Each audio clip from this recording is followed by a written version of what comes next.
This Marry Me Chicken Orzo is creamy, high protein, cooked in the one pot and absolutely delicious. No exaggeration, this is genuinely gone into my top 5 recipes of all time. It's so good, I hope you like it as much as I do. First thing we're going to do is to pan fry some chicken breast, make sure to season it, and we're going to get some colour on it. It doesn't need cooked all the way through at this stage, that will happen when we add the sauce, but just get some colour on it, that will give it more flavour. I'm using chicken breast, but you could easily use chicken thighs, they would have even more flavour, but chicken breast is going to keep the calories down. Once you've cooked them, set them aside, add in your onion, give that a few more minutes before adding your garlic and giving it a further 30 seconds. Add in your chicken stock along with some skimmed milk. This is a bit of a secret, you probably not use that in cooking. Tomato puree, mixed herbs, or Italian seasoning if you're in the US. The milk just gives it this sort of fake creamy, or not fake creaminess, but creaminess without the calories instead of using cream. And then we're going to add in the orzo. If you were smart, you've noticed I've changed the pan. The last one was too wide and it was causing too much evaporation. So ideally, use something like a wok or a bit of a deeper pan compared to the large one I started with. Anyway, add your chicken back in along with your sun-dried tomatoes and we'll give that a few more minutes until it's cooked. Then we're going to add in the spinach to just allow it to wilt away, along with some reduced fat cheddar and cream cheese for even more creaminess, but we're using the reduced fat versions to keep the calories down. We're going to mix all of that through, then we're just about to plate it up. So good. Hey, sorry for the interruption, but I've got a super quick favour to ask.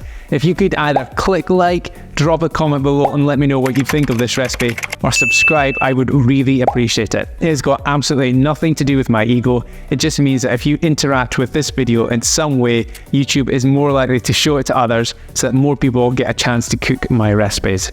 Thanks in advance. Now back to the recipe. Anyway, I hope you enjoy this one as much as I do. Make sure to drop me a comment below and let me know how you found it. And if you'd like the full written recipe and all the instructions, it's in my recipes app. There's a link to download it below. See ya!